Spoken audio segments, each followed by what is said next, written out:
America has had a simple promise for the world's best and brightest tech minds. And if you make it here, you can make a life here without a problem.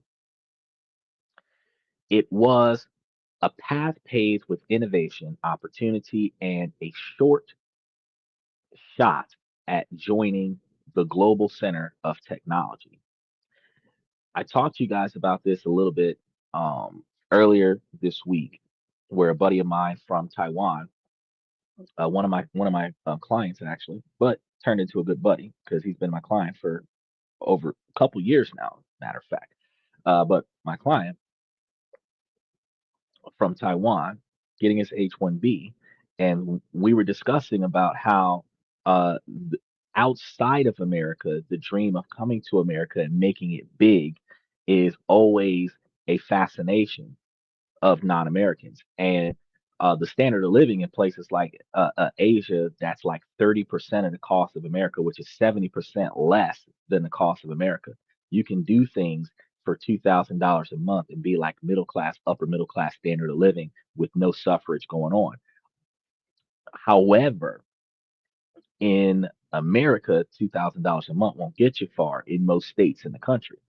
And we discussed how coming to America, while yes, a person doing tech in Taiwan might not get that 200, $300,000 a year job in Taiwan, they might get something like a third of that, right? But if you came to America, you could look at that $250,000 job, that $500,000 job, but then you come to America and move to places like California and New York, and the standard of living eats up 85 to 90% of that standard of living. So the American dream comes with American debt and American bills. And they didn't think about that before they got here, but they jumped on the bandwagon and they started coming out.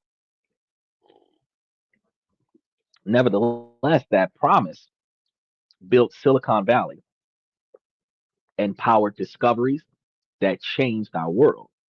But what happens when the promise starts to break?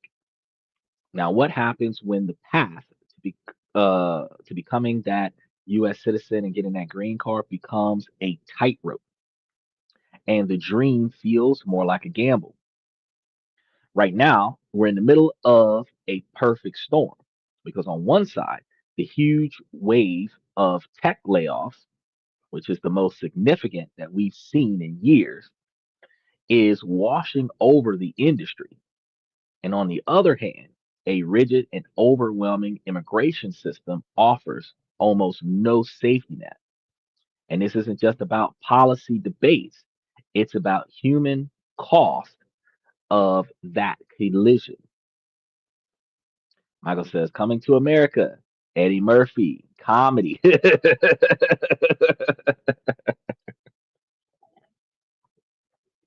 You're right. They love the idea, but the practicality isn't always what you think it is. It's about careers getting derailed, families facing separation, and the very real chance that the American dream for global tech talents is fading. Now, in tonight's show, we're looking at the dual crisis of mass layoffs and visa uncertainty that's creating an invisible wall around American tech industries and what that means for the future of innovation itself. Then we're going to get into the ins and outs of what's happening with TikTok and how soon will we see potentially the resolution of this diversement. The numbers are going to be pretty stark. In the United States tech sector, around 189 companies have laid off approximately 82,000 employees so far in 2025. For most workers, getting laid off is a financial and emotional gut punch. For the tens of thousands of tech workers in the United States, it's something much scarier. It's a countdown clock, because the moment they lose their jobs, a 60-day timer starts ticking. That's 60 days to find a new job, highly specialized job, at a company willing to take on the massive cost and paperwork of sponsoring their visas. 60 days, or they'll have to pack up and leave the country. Their homes, their careers, the lives they've built, where some of these individuals have been here 2, 3, 5 years, 7 years, and they're not quite done yet. And all hanging by a thread of a temporary work visa. This is the brutal reality for the H-1B holders in 2025. The dream of working in American tech has, for many, turned into a high stakes nightmare. So, how do we get there? To really get it, you have to understand what the H-1B visa has meant for decades. It wasn't just a document, it was the golden ticket. The H-1B allows U.S. employers to hire foreign workers for specialty occupations. Think of software engineers, data scientists, and researchers. For American companies, it was a pipeline to a global talent pool. For foreign professionals, it was often the only way to work in the US, gain experience at the top companies, and maybe start the long journey towards a green card. On paper, the system seems straightforward. Congress caps new H-1B visas at 85,000 per year, 65,000 for most applicants, and 20,000 for those with a US master's or doctorate degree. But the reality is anything but that. Demand has exploded. For fiscal year of 2024, a jaw-dropping 780,884 registrations were filed for those 85,000 slots. That is more than one slot for every 4 to 5 people. Actually, you're getting really close to 1 in 10 when you really look at it. You're 780,000 to 85,000. You're getting really close to 1 in 10. One slot for every 10 applicants. Think of the odds. It's better than hitting the lottery, but it is actually feeling like a lottery.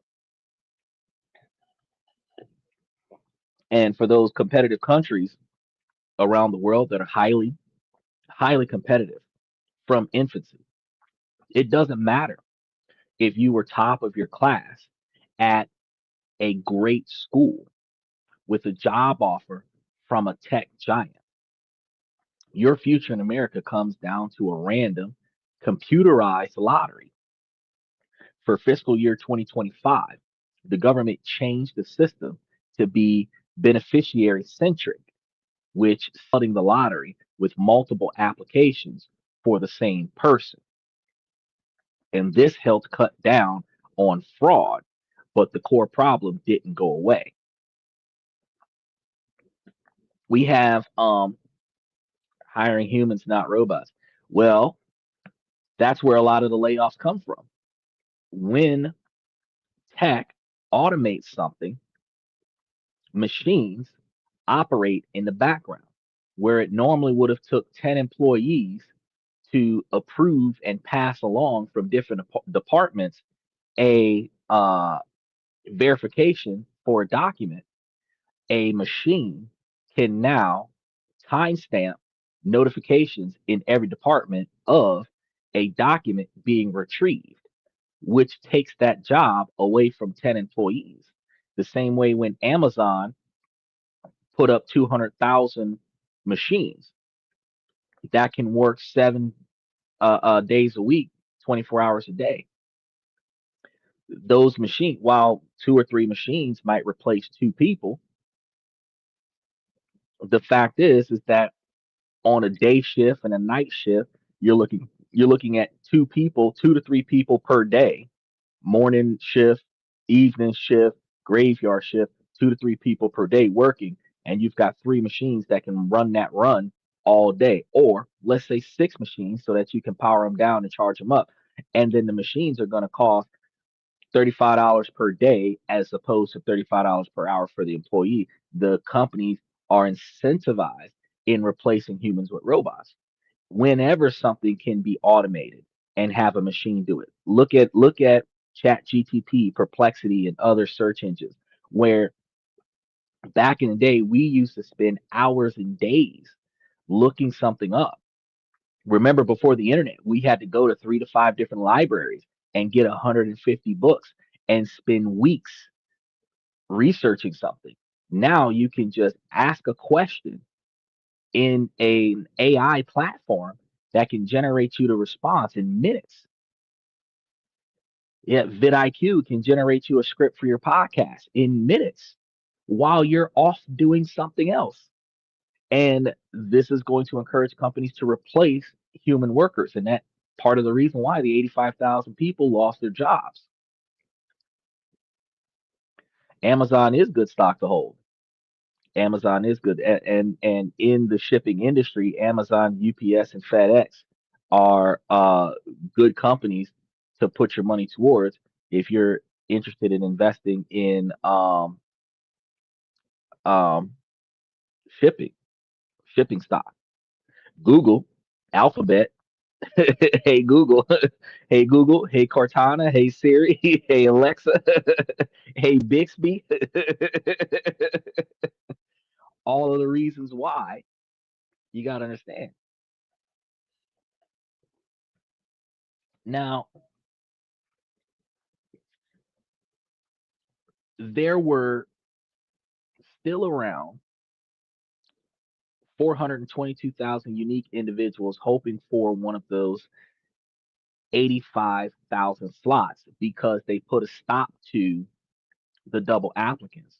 One of the things that my buddy was talking to me about was that people in India would apply for 3 or 4 different visas for one person, sometimes from multiple different companies. And then whichever uh, application got selected, they would stake claim to that particular company. A lot of individuals were creating shell corporations and applying for their visas and utilizing that as a gateway to get in. And these areas of fraud are now being minimized. It brings terror to the honest citizens. It brings terror to the people who are trying to do it the right way, but it puts a stop to the people who are doing it the wrong way. So while this does have major benefits for those applicants that are trying to get in fairly, it just really disturbs them until they get a full understanding and a full grasp of it. And that's one of the reasons why we're going to be talking about it today, so that you can rest your nerves and understand that the country is not making it harder for you to get in. They're making it harder for the unworthy people to cheat their way in, which would steal your opportunity from getting in, where the people who deserve to be here would have a better chance at getting here. The time, it's not going to reduce the time that you're going to spend waiting, but it's going to reduce the opportunities of you being disqualified. Michael says everyone got Einstein in their pockets. They got more than Einstein in their pocket. They got Aristotle, they got all the Philistines. They got everybody in their pocket right now. We have in a single cell phone, we have billions of years of information at the click of a button, at a voice activated command. And we are so used to having full access to things that we don't believe that we need in life, that we fail to put forth the effort to go find out what else is there. And that's one of the reasons why so many people, like the guys that are freaking out because it just happened September 21st. They're freaking out about what just happened with the H-1B application. They don't know what's really happening, specifically because uh, they don't really know where to get all the information from because we have so many different news outlets that gives a part of the picture with a scary um, they give part of the picture with a scary headline to bring in viewers, but they don't give you the big picture. I'm going to give you the big picture no matter how long it takes. So recognize, guys, if y'all are here, if y'all are concerned about either TikTok or your H-1B visa, hang out because we got some information for you guys. Rest assured that because of this change, the number of applications dropped, but the number of hopefuls was still incredibly high. So you still had to get lucky just to get your foot in the door with some of these situations. And this is the system a generation of tech workers entered in.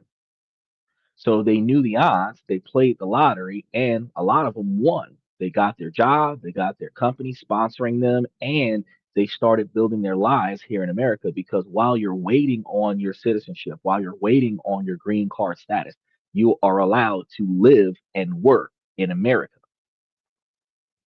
Uh, and that's actually a very fantastic thing for somebody who doesn't live here, who wants to be here. It's a very fantastic thing. Michael says, I know who was it? Tylenol stocks dropped $7 today after Trump's speech on autism.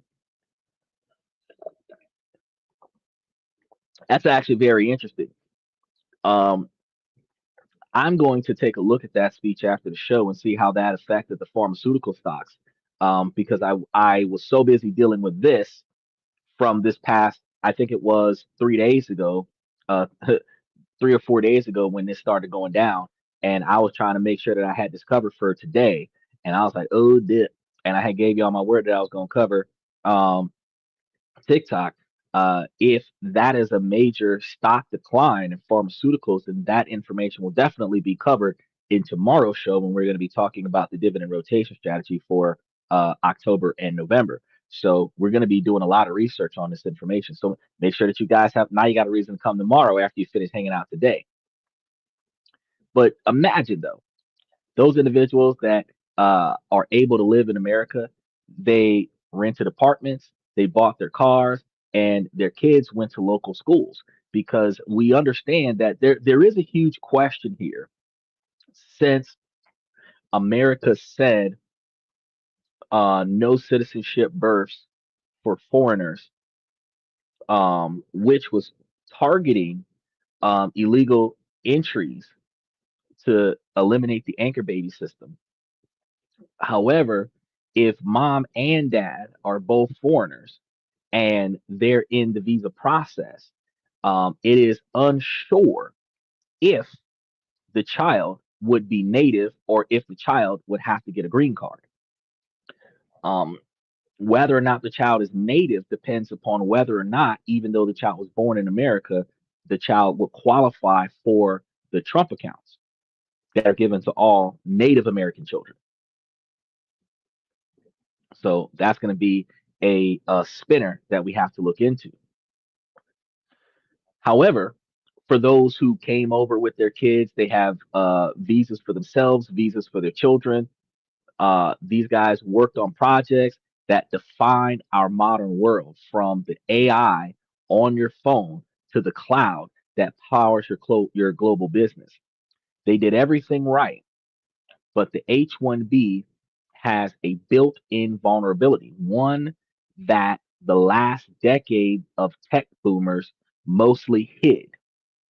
Your right to stay in the US is tied directly to your employer. In a growing market, that was a manageable risk, but the market of 2025 has become greatly different. The music has stopped for a lot of people in the musical chairs of employment. And now that vulnerability has become a huge threat. The tech industry is in a historic contraction driven by economic uncertainty, high interest rates, and a high panic pivot towards AI automation. Tech giants that were once the biggest sponsors of H-1B visas are now cutting thousands of jobs. And this is where the two crises collide. A foreign tech worker who gets that layoff email doesn't just face unemployment, they're faced having to leave the country. That 60-day grace period is a race against time to find a new job and a new sponsor in one of the toughest tech job markets in recent memory. For many, it's an impossible task. The golden ticket has become a ticking time bomb. So, what does this actually feel like? Imagine a software engineer. Let's call her uh, Priya. She comes in the US for her master's at the top universities, landed a dream job, and her company sponsored her H-1B before the new change. After years of uncertainty, she finally won the lottery. She felt like she made it. For 3 years, she was a valued member of her team, right? Her American dream was taking shape. Then one morning, she gets a calendar invite from HR. An hour later, her work accounts are shut down.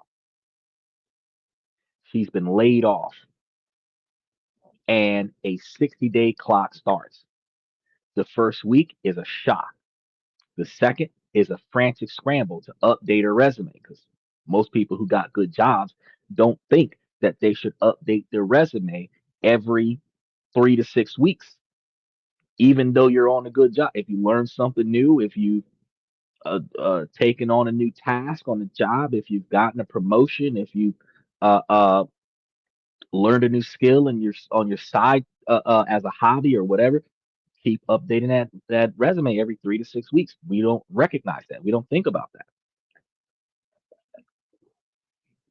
And because of that, the last time we had a resume was the last time we looked for a job, which means we have to go find that 5, 10, 15-year-old resume and then try to update it to the best of our ability, which sometimes could take days. So while not only are you stressed, unemployed, and in some situations, not even having enough money to live off of, you're trying to find a new job without the proper time and preparation. It's almost like trying to defuse a bomb without having any experience with diffusing bombs. It's a huge terror. Um, Michael says, become a nurse, get your green card, never out of work, good money too. Well, the H-1B visa is for STEM employment, not healthcare employment. Um, there are a number of applicants that could potentially come in, but you have to realize that when the United States offered visas, they offered visas to the best of the best, not the common person. So if you came to America on a student visa, and then while you were here on a student visa, you ended up getting citizenship, then you can be a nurse. But if you're coming to America on a work visa, it is possible to try to get in as a nurse. But remember, 65,000 is for everybody who's applying, and 20,000 specifically is for the top of the line master's degree, PhD, multiple master's degree in high tech industries, which that extra 20,000 is exclusive. So while if you qualify as a nurse, you're part of the first 65,000, where a tech person can take one of that 65,000. But if you are a master's degree, PhD, something to that effect, tech person, you have an extra 20,000 slots that might go directly to you, which gives you a heightened chance of approval. So while yes, the job there's more nursing jobs available, you also have to understand there are more unemployed nurses than there are available nursing jobs, and I don't understand why that is. Uh, in America, we have a pretty decent unemployment rate, where ironically there are job openings for just about every unemployed person in this country, and for some reason the two don't mash up. Either the job availability is in the city that is not in the unemployed area, the unemployed person's area, or something, because you will find that the larger when you look at the unemployment rate and then you look at the job availability in the same fields, you're like, everybody should have a job. But for some reason they don't. Is it a offer to intelligent people only? Yes. The H-1B is going to be offered to the extra intelligent people. $105,190 is the average pay for tech jobs. Right. Now imagine that ain't going that far in California. That'll do fantastic in like Central America, like Arizona, Nevada, Arkansas, Wisconsin, Wyoming, Minnesota, stuff like that. But 100 grand in New York, that's like lower middle class. 100 grand in the United States, in California, depending on where you are, that's lower middle class, the bottom half of middle class. You might do really well. $105,000 in Florida, you might do really well in Florida with that. But some of the more expensive places, because when you think about like the high end areas of like Malibu and stuff to that effect, Beverly Hills, where the houses are $3-4 million a house, you can only imagine that the rent out there is going to be $5,000 a month, $4,000 to $5,000 a month. The standard of living out there is going to be closer to $8,000 a month, where you're looking at paying almost $100,000 a year for your standard of living. You might still have 20% on the side, but you're really going to be close to tapping out with that $105,000. But if $105,000 is the average tech job, you're not flipping burgers at McDonald's over there for $105,000. So unlike Americans who are here and we just figure out what we're going to do, and if all else fails, we take all of our degrees and go become a manager at a night shift in a fast food restaurant. Individuals that come over on the H-1B doesn't have that luxury. And after that first week shock and that second week of frantically scrambling to update the resumes, by the third week, reality bites them in the ass, because every job position has hundreds, sometimes thousands of applications in place.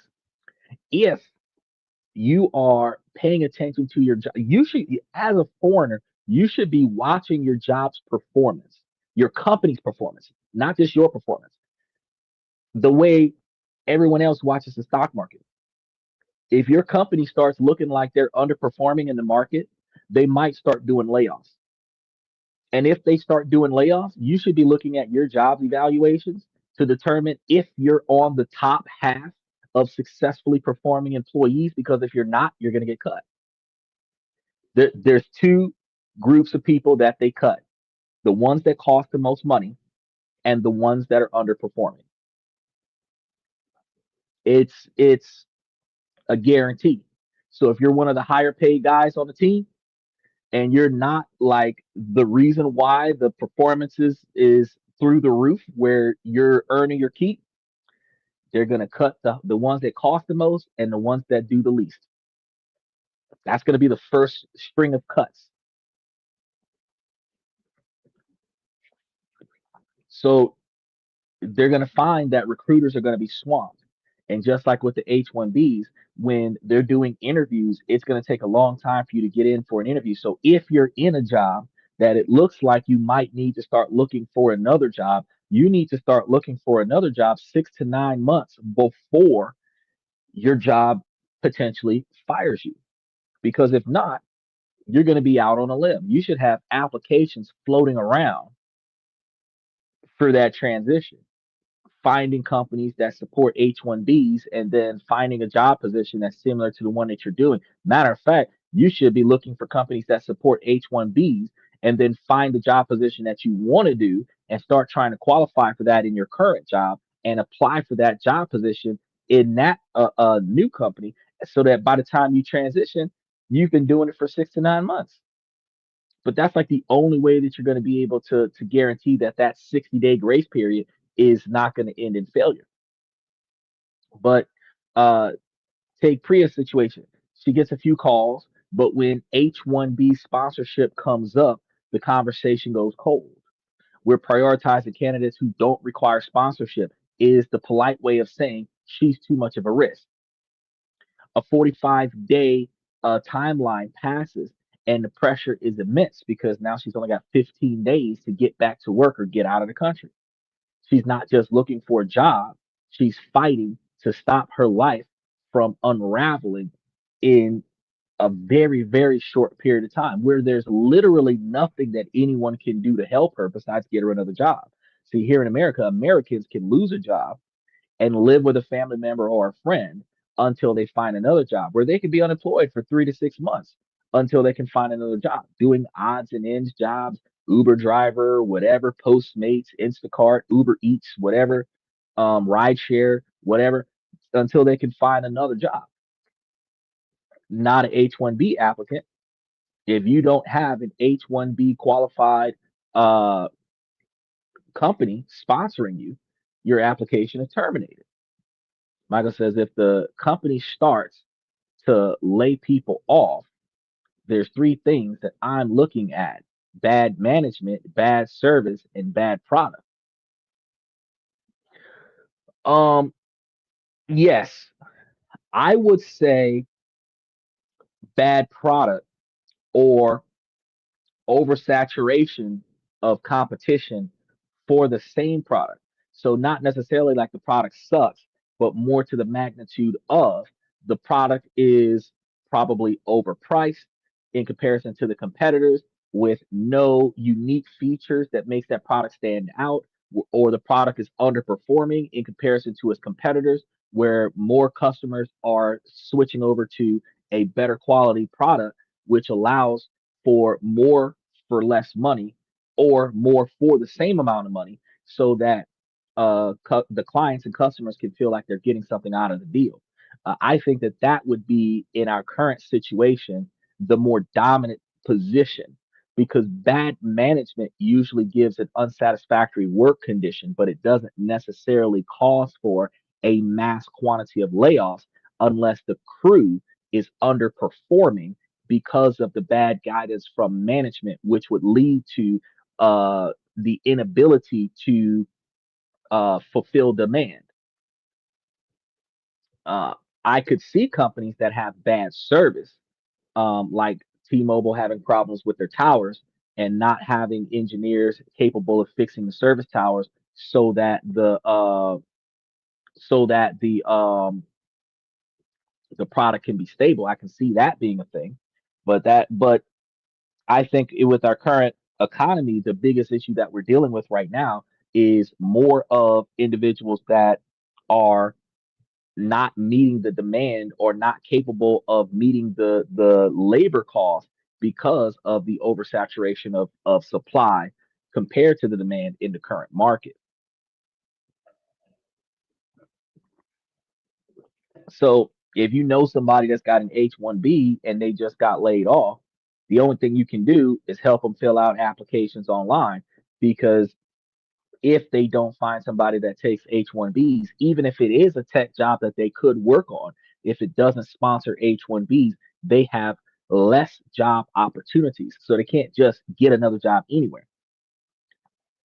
So this requires Priya to figure out how to break her lease because you're in, usually if you're not on a month to month because you've been in the same place for a long period of time, usually you just started your lease, it's less than a year old, and now you got to break that lease, or you renewed your lease with your current landlord, and you got to break that lease, which might cost you to pay the difference because every lease contract has the a clause in there where the leaser can offer you a penalty that makes you responsible for paying for the unit until they fill the unit with someone else. She would have to sell her car or return it back to the dealership because, I mean, if she financed the car or leased the car thinking she was going to be here for a while, if she's leaving in 2 weeks, she's got to give the car back to the dealership, and then say goodbye to the entire community in less than 15 days. Every rejection email feels like another nail in the coffin of her American dream.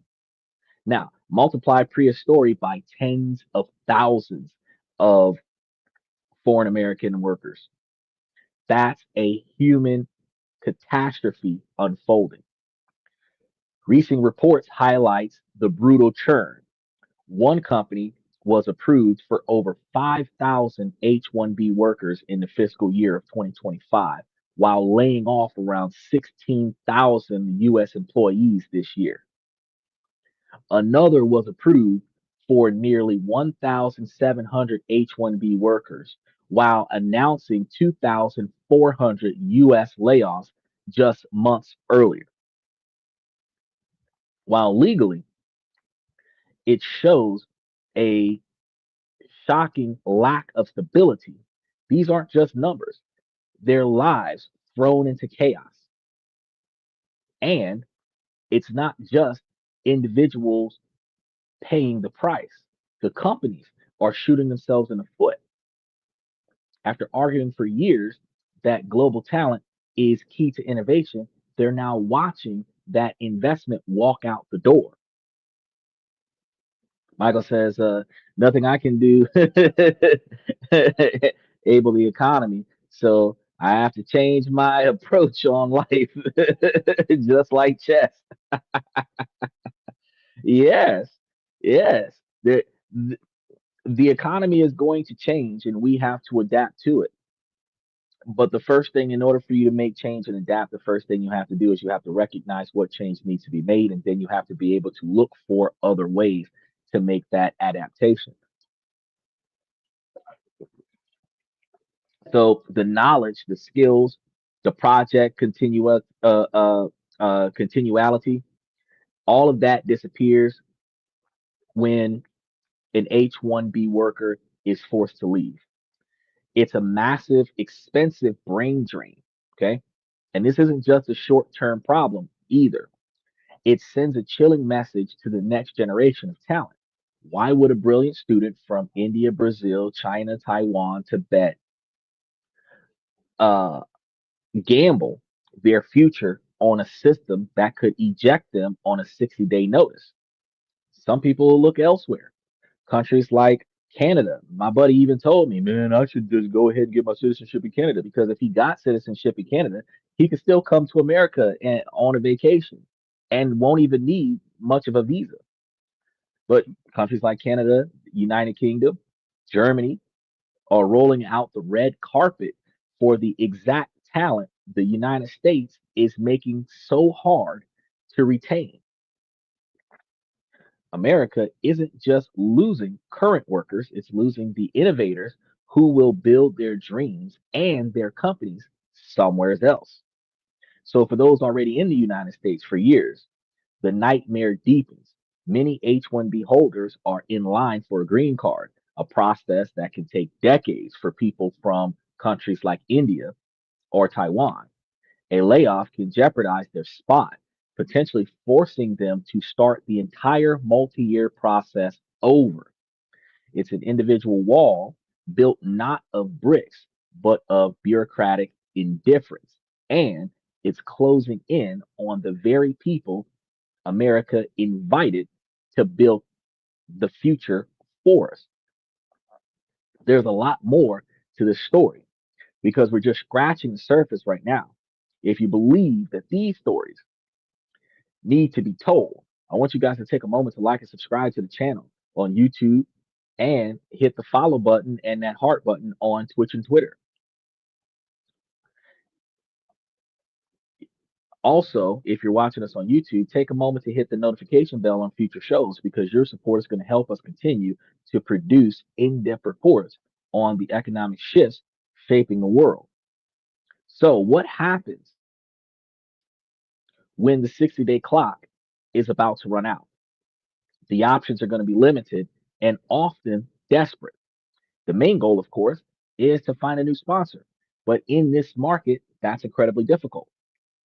If that fails, some try to change their status to a B2 visitor visa. It's a lifeline, not a solution.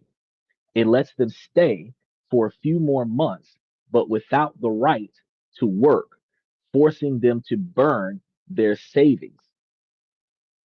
Another option is going back to school on an F1 student visa, but that's expensive and can be risky with immigration authorities.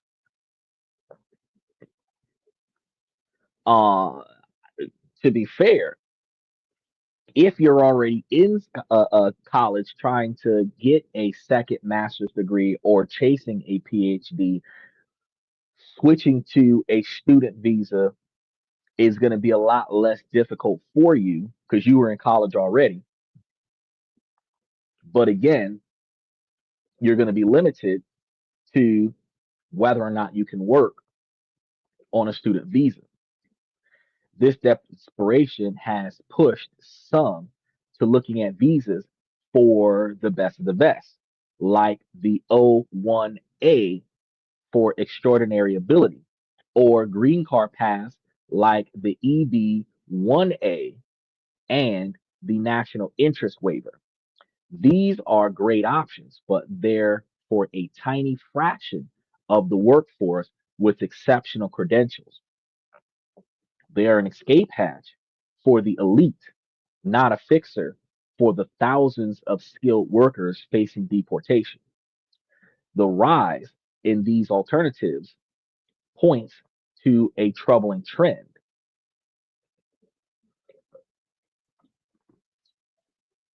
The H-1B visa, once the bedrock of skilled immigration, is seen as broken. Okay, it's failing both the workers and the companies who need them. And then there is the elephant in the room, AI. The very technology many of these immigrants engineers helped build is now a reason they're losing their jobs. Companies are laying off entire teams, expecting a new AI tool to automate their work. A recent World Economic Forum reported the findings that 40% of employers expect AI to reduce their workforce. It's a cruel irony. The inventors are being made redundant by their own inventions. This creates a vicious cycle. AI drives layoffs, which puts H-1B workers on a 60-day clock, pushing them out of the country. This brain drain weakens America's ability to innovate, especially in AI, giving other countries an edge. The US is pushing out the very people that it needs to lead the next technological revolution. So, what's the fix? Well, immigration advocates are calling for common sense changes. Extend the grace period to 180 days. Stop stop tying visas to a single employer, or raise the outdated 85,000 visa cap. But in the current political climate, that's a tough sell. It's more likely the system will stay as it is, a rigid machine that chews up and spits out talent. An invisible wall is being built by neglect with devastating long term consequences for Americans, innovation, and competitiveness. The collision of politics, talent, and technology isn't just happening at the individual level, it's playing out on a global scale. Now, one of the other things that we've noticed is that as of September 21st, 2025, they have added this new incentive, or not an incentive, it's a setback. They are charging new H-1B applicants a $100,000 application fee to the employer that sponsors the applicant. Now, that $100,000 requirement for new applicants is supposed to be able to reduce the fraud from the previously mentioned individuals that will apply three times for the same person, or apply for three different shell corporations for the same person. Because if you really want to get into this country and you can apply 10 times, you can pay $1 million, or get that Trump visa for $5 million, and then you don't have to go through this situation. But for those individuals who cannot afford to pay 200, 300, $400,000 for one visa, they're only going to apply one time. For those companies that would have submitted multiple applications for the same person in the same company, um, they would have to pay $100,000 for each application, and companies are not likely to pay that. Then you have now the financial strain that current companies may not be as interested in paying the $100,000 for the employee, just so that the employee can work for them, which is going to deter a lot more companies from applying for H-1B visas, which is going to slow down the quantity of applicants. So only the best of the best that the company is willing to financially invest in, because before all you had to do was say, I vouch for him. Now you're saying, here's $100,000 to prove that I vouch for him. That's a bigger ask.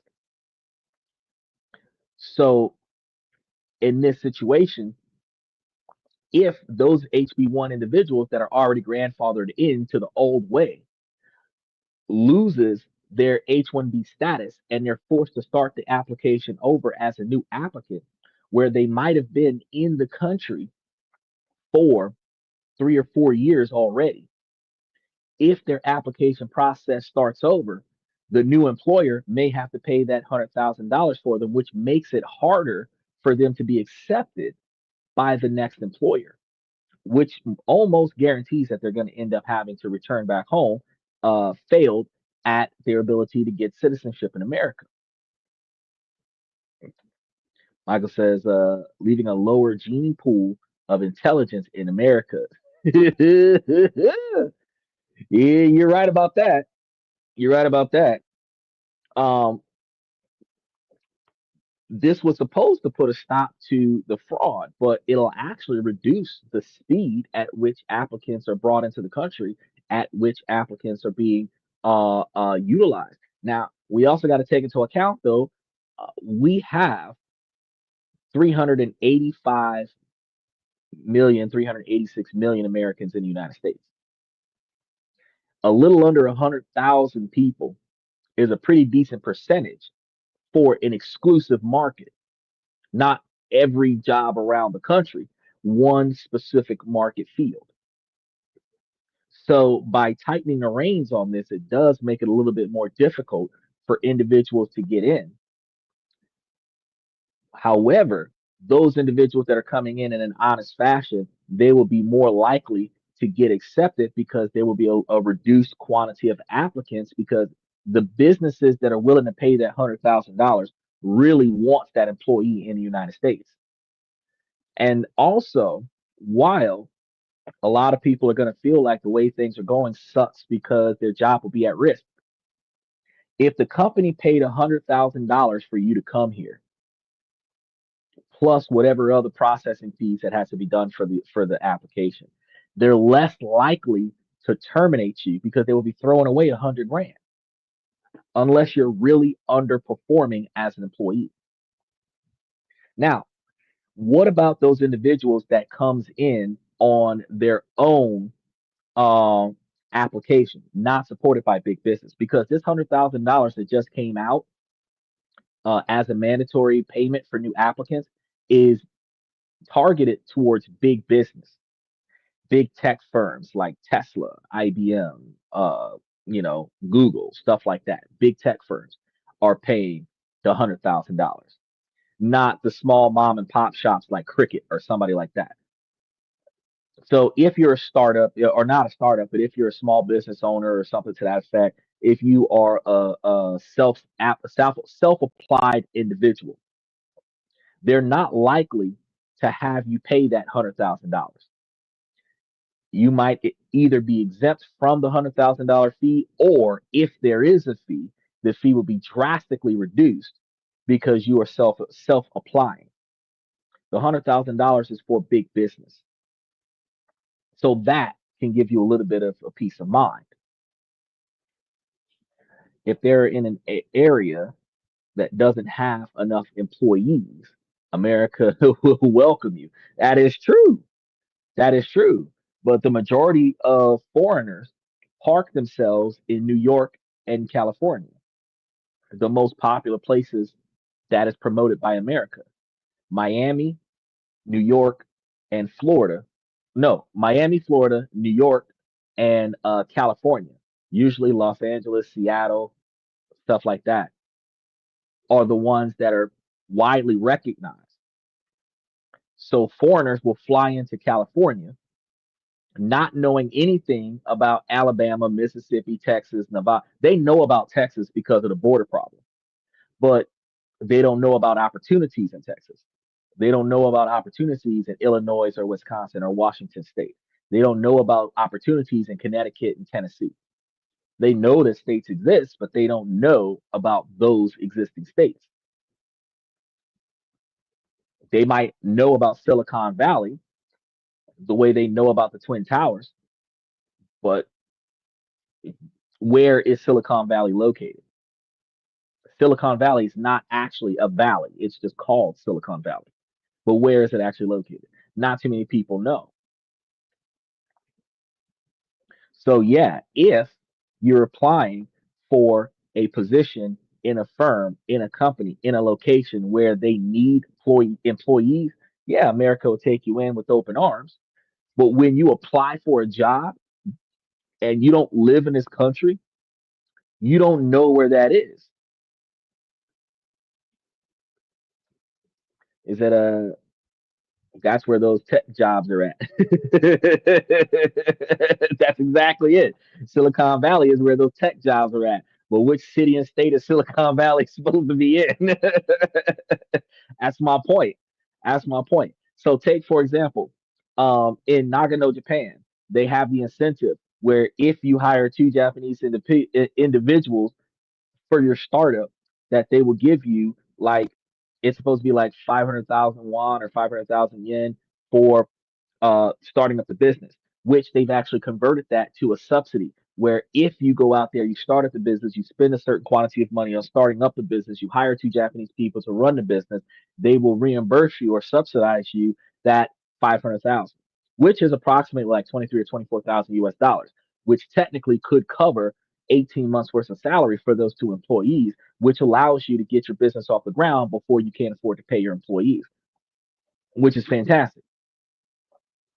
But if you did not know what business demand that city needs, you would not be able to go there from America with the thought, I'm going to start up X, Y, and Z business in that area and I'm going to be successful. You don't know. You would have to fly there on a tourist visa, a work visa, something, analyze the area that you want to start the business in, look for the need, and then start building a business based on that demand.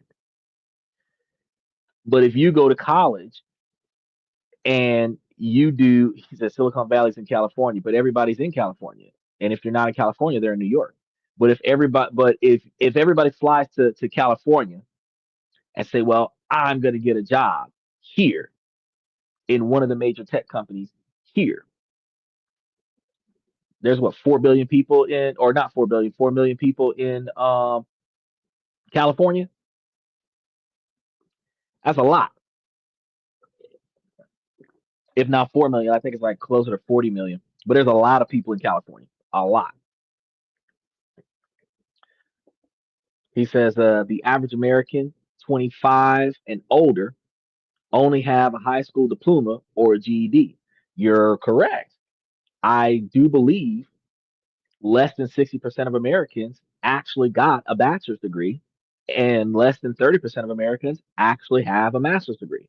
And even less Americans actually have a PhD. So, in order for you to get a citizenship in America, you have to be smarter than an American. In order for you to get a citizenship in America, you have to know more about America than an American. In order for you to get citizenship in America, you all around have to be better than an American. And the irony of the H-1B is that you're still not guaranteed citizenship if you lose your job before you get your citizenship. So you're better than everybody else that's here, but you still got to go because your boss cut your hours. That's dirty. If everyone flies to California, the world would turn on its side. It would spin sideways. Now, the collision of the H-1B visa with a lot of the other policies that's happening uh, on a social scale is going to change a lot of things, including our TikTok saga. The TikTok saga was supposed to be expecting us to have U.S. operations by September 5th. Smarter than a third grader. I got third grade students right now that's learning quantum physics in Asia and Thailand. I'm like, whew, whew. I got to go back to college so that I can teach the seventh grade.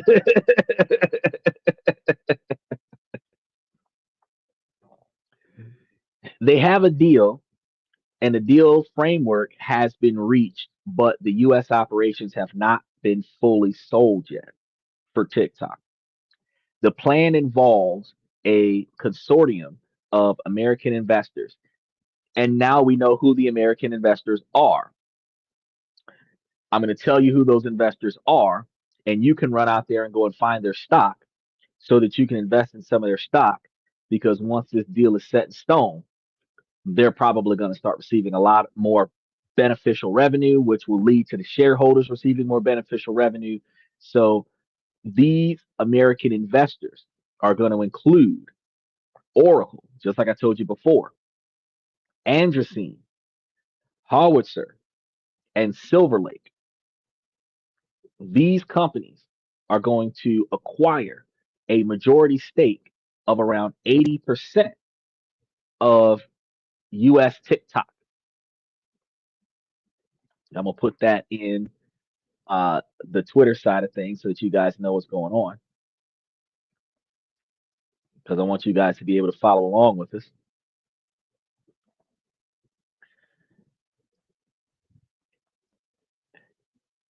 All right. Now, this would leave the Chinese parent company ByteDance with a stake of below 20%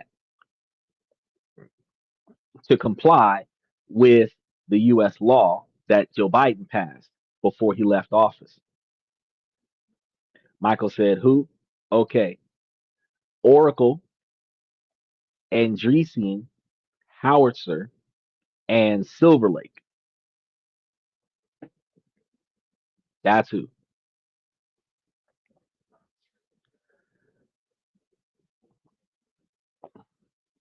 It should be sold as an IPO.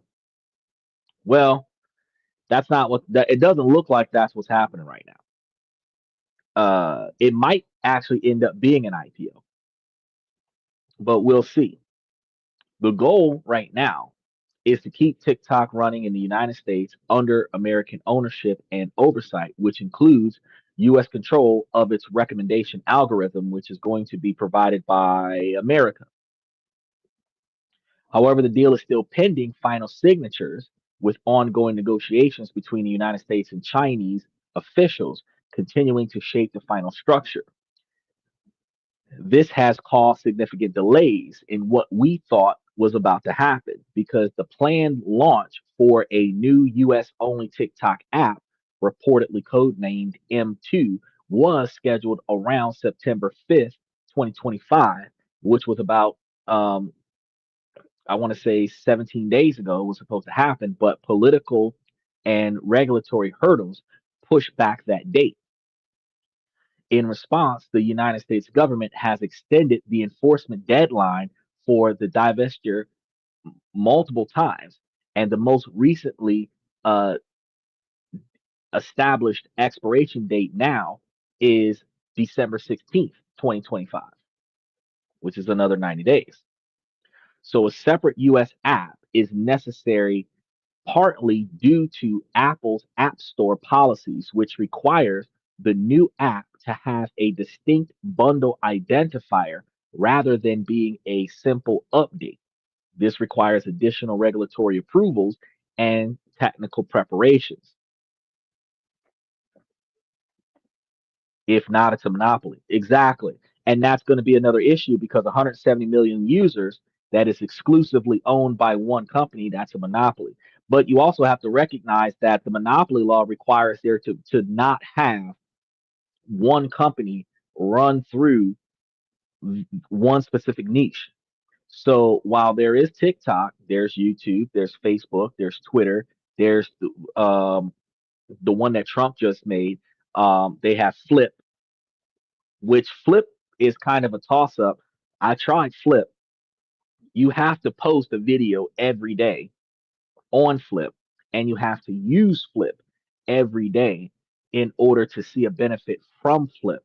But if you generate enough traffic on Flip, you're likely to see revenue from Flip. But Flip uses Stripe to do a payment option where the payment option they charge you $4 and you can take whatever you want out of it, but they're going to charge you $4 to take your money out of it. So the more often that you take money out, the more often you put up the $4. Now, better than YouTube, YouTube gives you whatever you want. Well, no, YouTube gives you whatever you earn without charging you a service fee, but they only give it to you if you make more than $100.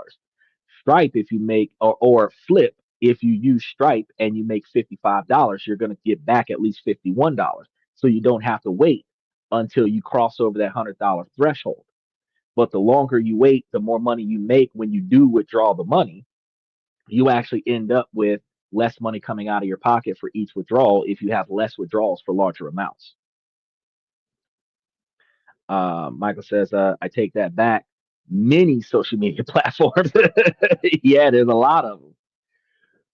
For creators, this means the US app will operate on its own independent infrastructure. While it is expected to have a stream key requirement similar to the current app, the key themselves will be different. So as of 2025, TikTok generally requires an account to have at least 1,000 followers and for the users to be at least 18 years or older to get a stream key for professional live streaming on software like OBS or StreamYard, which is what we're using right now to stream on multiple platforms. Since the new US system will be managed separately from ByteDance's global operations, American users will need to get a new stream key specifically from the US app to go live. In essence, the US TikTok will have its own independent streaming key and may more than likely require different streaming requirements. He said, that's flipping crazy. I know. I know. In summary, the much discussed US specific TikTok app is still in development, awaiting final regulatory and political clearances.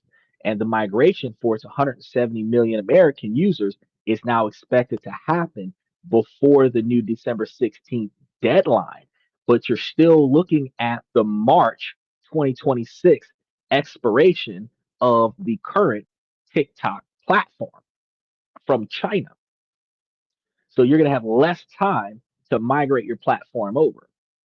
For those individuals who haven't quite crossed over the 1,000 user threshold, you might want to start getting your followers up. For the rest of you who are like, nope, I'm gonna wait and then I'll start posting on the new platform. Wait and start posting on the new platform. I would recommend any financial investments that you're going to make on this situation. If you're not already fully invested in the TikTok monetization style from China, where you're already making money.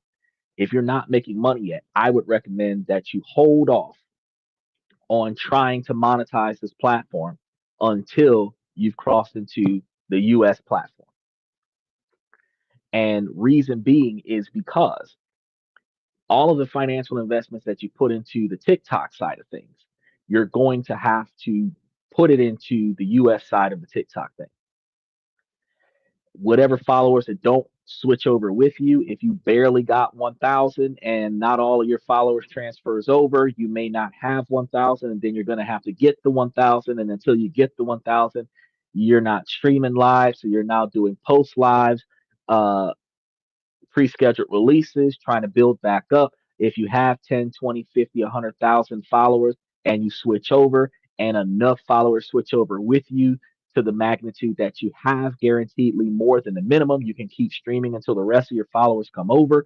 But while your followers are still on the TikTok China platform and you're on the TikTok US platform, if you're one of the first people to load up, your finances are not as readily usable as you would hope. So you would have the China accessible streaming that was still going to pay you until March, and then the US platform that's not quite there yet, which might mean that it is possible for you to stream off of both of them between December and March.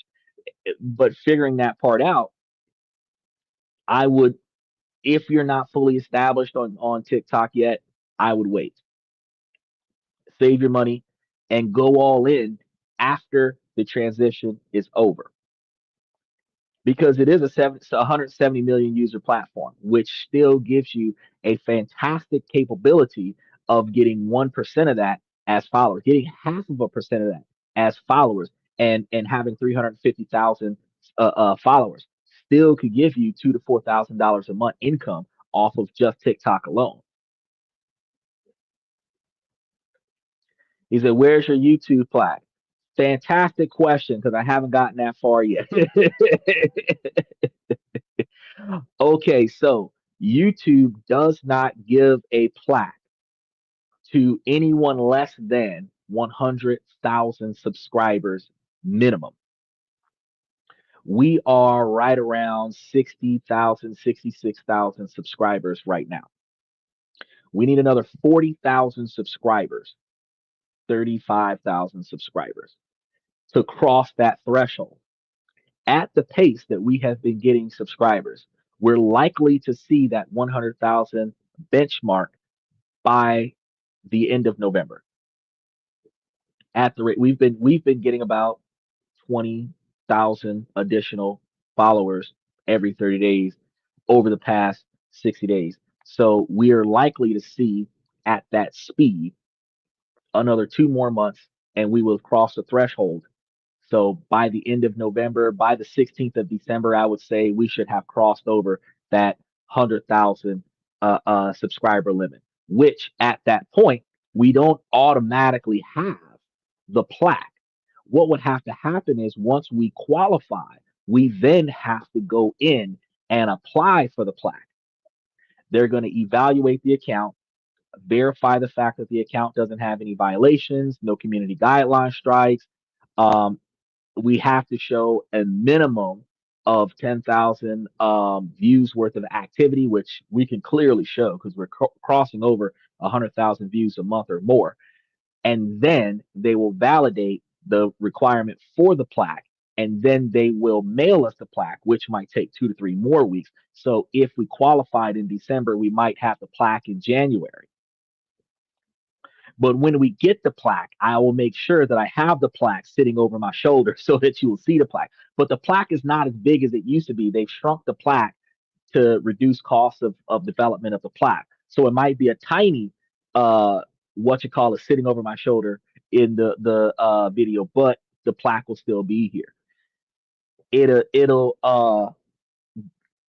take time. Now, I can always, after I get the plaque, I can always put forth effort to go get a more fancier aftermarket plaque that's not the official plaque to make it look better.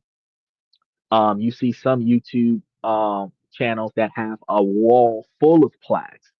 They could have a plaque for each one of those many platforms that they have, or they could have paid somebody on Etsy to create each one of those plaques for them to give the image that they're good at making YouTube channels.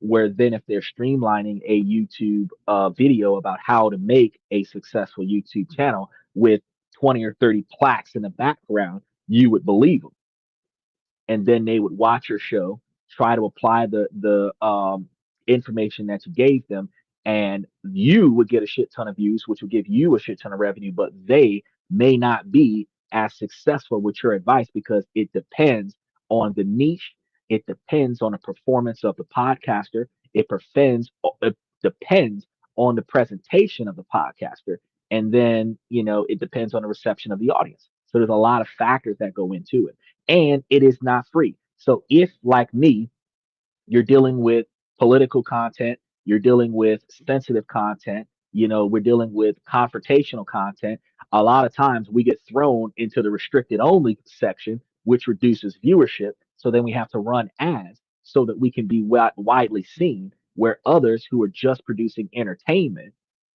might be more readily seen with less effort. So not everything works out the way it's supposed to work out, um, based on the niche that is chosen by the individual. And most niches, unless you create a new niche, most niches are overly saturated. So if you create a new niche, as you carve a new niche into the YouTube platform, you will get it'll take longer for you to get a steady group of followers, but you will get a more dominant group of followers. It's just going to take a lot more effort. And if you don't have the time or the financial effort to support this, a lot of people will get discouraged and quit because it might take a couple years to get your first 4,000 views. It might take you a couple years to get your first 1,000 subscribers so that you can qualify for monetization. It might take you 3 to 5 years to get to 100,000 subscribers, depending on what kind of content you're putting up. And if you have to spend money to get to the level where you're recognized enough for the algorithm to start showing your content to more people, you might run out of money or run out of time or run out of patience and quit. And that's why you see a large quantity of YouTube channels that have a decent quantity of posts up there, but then their traffic just stopped 6 months ago, 9 months ago. Like the one podcast that asked me to join their show, they used to do lives. They stopped doing lives 7 months ago. They're now doing post lives because it's too much work. Michael said, wow, Facebook has the most followers with over 3 billion active users, followed by YouTube. I don't think that is accurate. I would have to go back and double check that because the last time I ran the numbers, YouTube was the most widely used platform. Facebook was in the top five, and then after Facebook was TikTok. Or no, TikTok might have would have been at top as far as Americans were using it. 170 million Americans using it. And then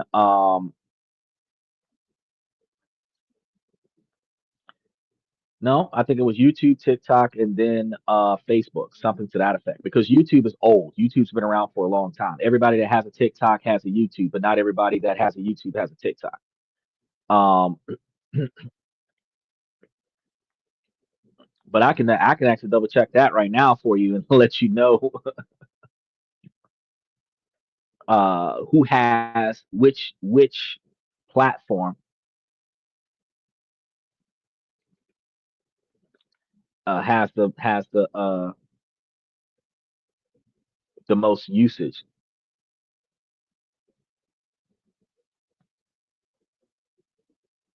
Now, was your assumption from worldwide or just in the United States?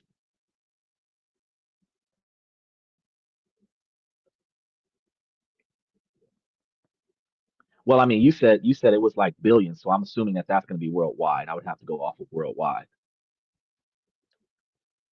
So let's go ahead and take a look at that real quick, and then we'll validate. Ah, okay.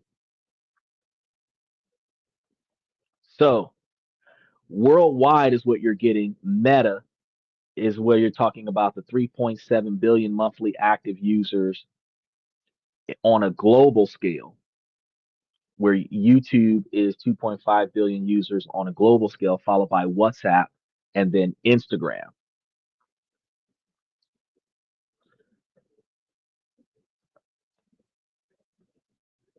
Now,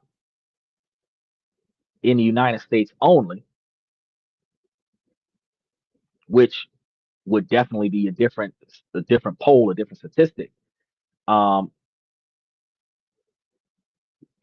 in the United States only, Facebook remains the most used social media platform with 178 million monthly users. YouTube is also extremely popular by the same measure. So it's a toss up between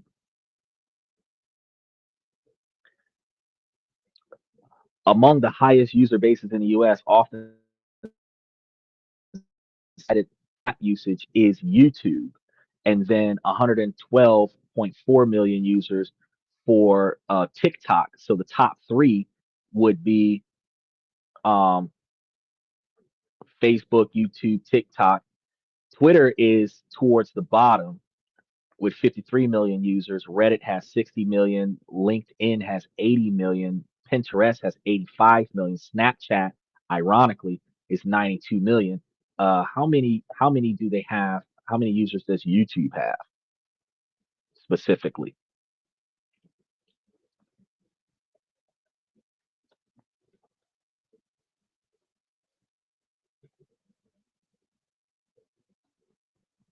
Let's see. We're gonna look at it in 2025 because the last time we did a statistic on this was last year. So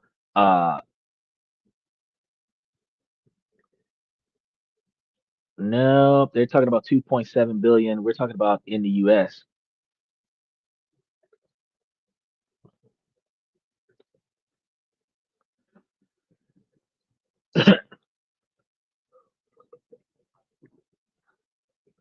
So YouTube has about 246 to 253 million monthly active users in the United States, making audience in the world after India. Now that's an interesting statistic because you let's see, compare that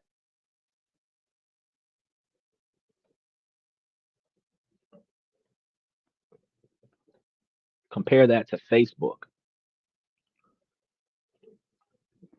You see how fintech happens. You see how well not just fintech, but see how AI happens. So 253 million for YouTube, 276 for Facebook. So it's a close second, off by 20 million users right now. The largest age group between 25 and 34 for Facebook is 69 million of their users, and only 20% of YouTube is between 25 and 34. Now, that statistic is going to change and divest over the years because our Facebook users are going to die out, and our YouTube users that are under the age of 18 are going to be the 30-year-old group in 20 years. So that's going to be what we're looking at right now. He said, what demographic are you playing to? Age group, is it educational for 70? No, no. 3 billion Americans. Americans has 385 million. Yeah, it's close. So America has 285 million for Facebook and about 20 million less for YouTube. The 2024 statistic. Well, no, I grabbed the 2025 statistic. So things have changed over the past 12 months. So what I try to do when I do research on the show is I try to get something within the last 6 months. If I'm showing trends and changes year over year, then I will say, well, what they've had last year compared to what they have this year, there's a decline or an increase. But usually when I do research, I go I go from like the most recent statistics that have occurred. Now, if we're doing a study in the beginning of the year, quarter one of 2025, the most recent study might be in 2024, but we're in quarter four of 2025. There should be some quarter two statistics, if not quarter three statistics in 2025. So while you did a great job, fantastic job for doing research. And this is one of the things we do, ladies and gentlemen. We try to stay up to date with the most recent and factual information. Um, but then you have to also look at which which social media platform does what. He said, "Well, thanks for killing me off. I wasn't trying to, but look at each platform. What does the audience look towards? Twitter X focuses on news. YouTube focuses on a lot of things, but YouTube has a age group like those of us 25 and up. TikTok is more for the kids and gamers. Twitch is more for kids. Book used to be, you know, post it really is my and uh used form that old people utilize because MySpace was funny coding custom platformize your backgrounds, back to and just music while they're writing to use script and AL code to put images because don't know how to program their VCRs, know how to code on MySpace. But young bucks who don't know what a VCR is does not know how to code on Facebook because it's become so user friendly. You just get in there, copy and paste, and just do what you got to do. It's strange, but that's where we are with that. Now, we started with the promise of an American dream, the idea that in the US, talent and hard work were the keys to a better life. For years, the H-1B visa was a symbol of that promise. It was a golden ticket. But what we're seeing today is the corrosion of that promise. The golden ticket has become a lottery ticket, and the dream has become a gamble with a 60-day fuse. The perfect storm of mass layoffs and a rigid immigration system is systematically ejecting thousands of highly skilled professionals who have boosted Americans' economy and technological edges. They aren't leaving by choice. They're leaving because they're being pushed out by a system that doesn't value them beyond their immediate use to one company, which would probably put a lot more emphasis on marriage visas. So if you didn't already come over married to somebody, you come over here, you find somebody, you try to get married while you're out here on your work visa, so that if your work visa fails, you have your marriage visa to fall back on. Because with a marriage visa, you're allowed to work. But this is going to be more than a personal tragedy because it is a self-inflicted wound on the American economy. The brain drain is real, and with the changes that they've made in the Department of Education and the ability to receive government funding or privatized loans, it will negatively impact the individual's ability to go beyond a bachelor's degree and acquire a master's degree or a PhD to be those overqualified tech giant desired employees. Because they remember to like and subscribe, y'all. The talent that once flocked to Silicon Valley may now power the tech hubs of Toronto, London, and Berlin. The next billion-dollar companies may be born elsewhere, fueled by the very experts the United States cast aside, which is going to lead to a larger quantity of offshore employees.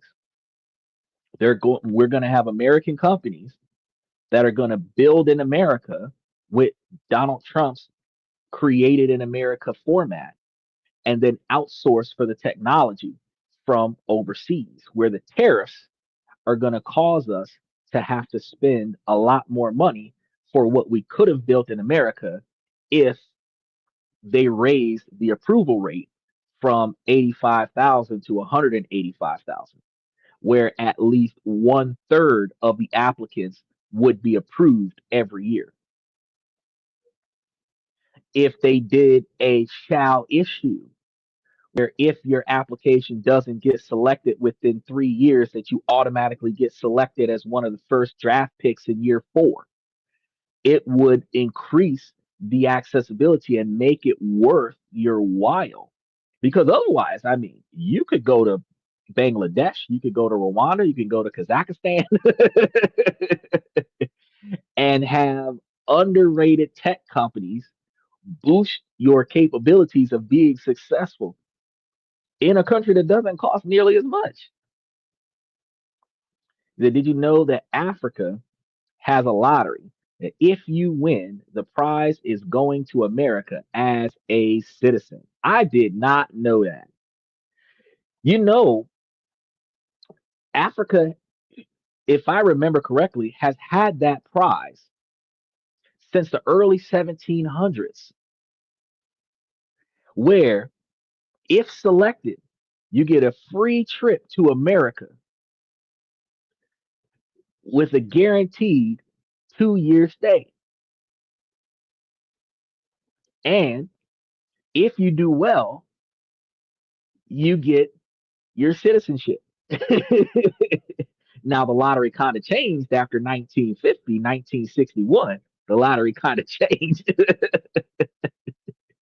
but people used to win that lottery and come over to America in the boatloads. It's in the American history. The whole Southern America was fueled by that lottery. The whole Confederate Army was fueled by that lottery. Michael can't stop laughing. He's like, "What? That's not what I meant." The H-1B visa was once America's competitive advantage. Now it risks becoming a relic, a symbol of a nation that built an invisible wall around its own future. And it forces us to ask a deeply unsettled question: is the American dream for tech workers officially over? My question is, was the American dream for tech workers really a factual and valid dream? Because as I talked about at the beginning of the show today, you can get, like Michael said, $105,000 is the average salary in tech. If you were making $100,000 in Taiwan, in Japan, in China, in Hong Kong, that would be fantastic. But $100,000 in America, that's like the baseline. He said it's called the green card lottery. Oh, well, I mean, in the 1950s, it was called the slavery, but whatever. Either way, you came on a boat and you never went back.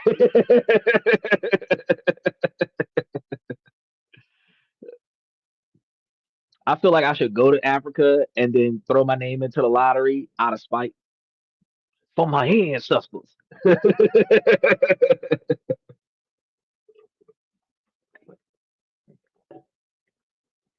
Everyone else who's enjoying the ride, as we get closer to the end of the year, he said in change. It's called bling, bro. It's called bling. They they had bracelets, they had collars, they had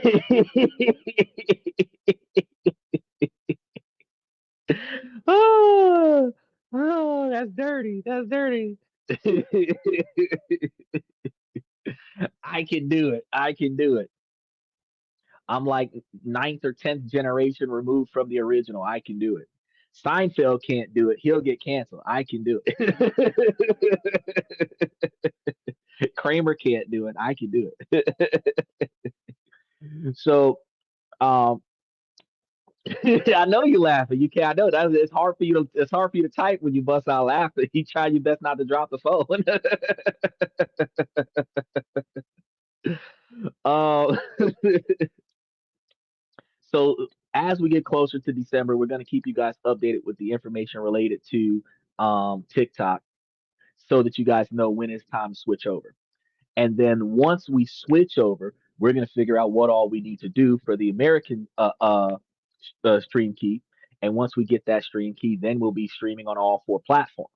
Keep in mind, once we get to that point, I'm probably going to have to spend a lot more money on this program because right now I have a minimum quantity because I'm limited to three channels. But when I put a fourth channel up there, then I have to pay the premium. So then I got to go up in cost.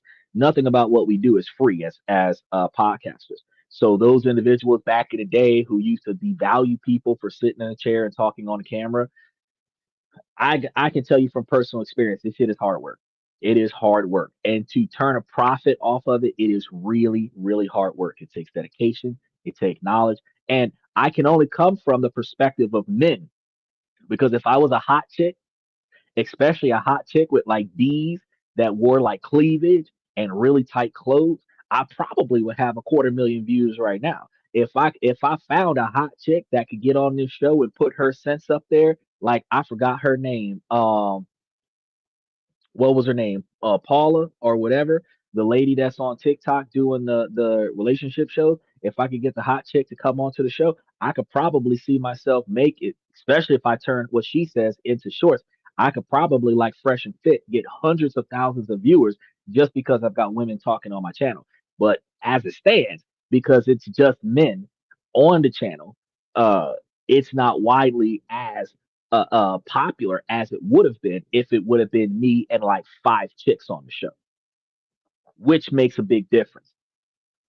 So again, like I said, if you were one of those people that were creating content to help people make more successful channels, those people's results are going to be based off of the type of platform that they have. Because even niche based conversations, specifically the one key factor that's going to change that niche-based conversation is the gender-driven aspect of it. Because more men and women will watch podcasts that are led by women than women are willing to watch podcasts that are led by men, especially when the male's perspective is not favorable of a female behavior. He said, "Oh God, you're worse than me." It is what it is. It is what it is. So that is ironically all we have for today's show. So what we're gonna do is we're gonna go ahead and put a pin in this. But before we walk off, we're gonna say, ladies, as long as the situation doesn't make sense, we're gonna keep asking ladies to make it make sense. So ladies, please make it make sense. Fellas, we do this for you guys. We said before, 65% male-driven podcast from the male's perspective, with a focus on the capabilities of making men higher value men. However, ladies, this is not exclusive to the men. Y'all can take this information and make yourselves higher value women. So, what you ladies can do is figure out what you want to change and improve in your life that you are able to control, and then proactively navigate around things that you cannot. The more things that you change that makes your life better, the less about your life you dislike, and ultimately, by improving your ability to make better financial decisions, you have more finances to support your personal life and to be able to reduce less stress and make less financially wasteful decisions in your personal life allows you to not have to struggle so much with getting financial resources from your business life. They do play off of one another. You can't focus on how to make more money if you're stressing about problems that are not related to money, or stressing about problems that are now related to money because you made a bad choice that now cost you more than you should have. You got to think about these things. So, with that being said, special shout out to Michael. I really appreciate him providing us all of those detailed facts about all of the channels and stuff. Think about this though, as we walk out of the show though.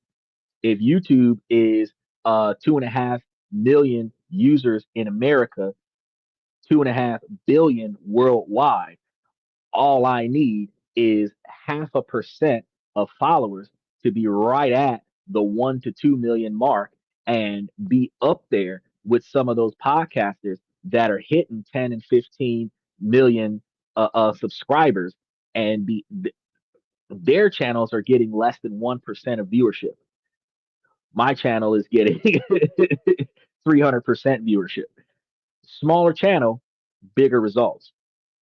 I'm actually right now we're sitting at right around like I said 65,000 views, or 60 to 65,000 subs, and we're getting over 120,000 views a month. We're almost double, almost triple what our viewership count is.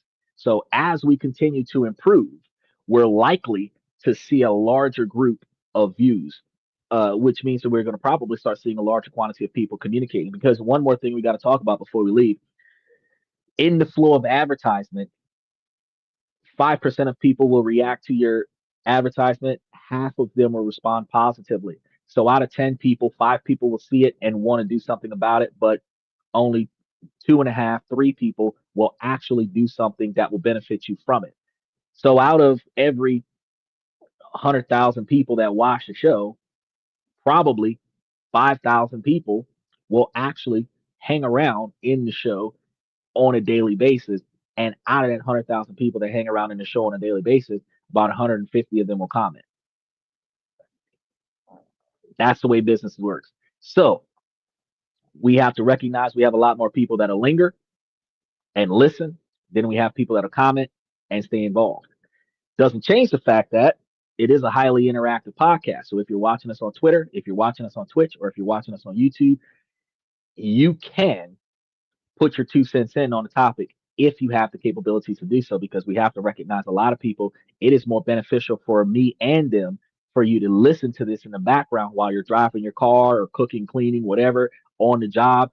It's better for you to enjoy this and take in this knowledge and then do your research after the show, as opposed to only coming to the show when you have free time. So I don't mind that we don't have a large comment section. But if you guys have any input or insight that you want to throw into the comment section after the show, feel free to do so, because I respond to all of the comments that are coming through. I want to thank you guys for coming to this and that. I'm your host, Xander, where we talk about this, that, and everything in between. And I will see you guys tomorrow night.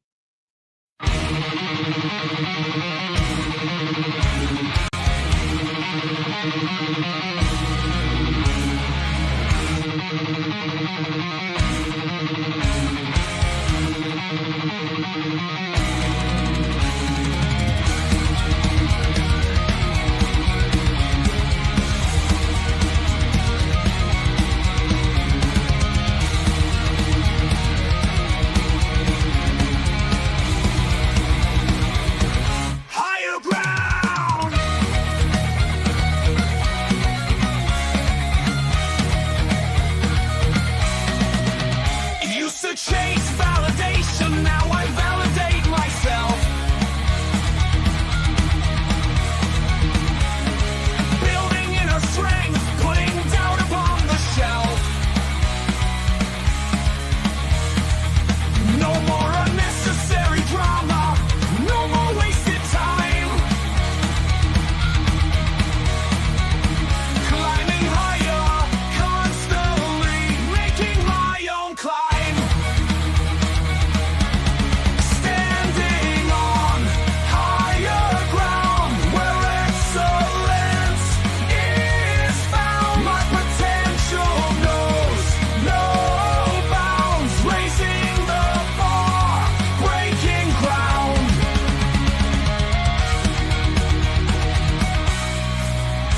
My network is my net worth.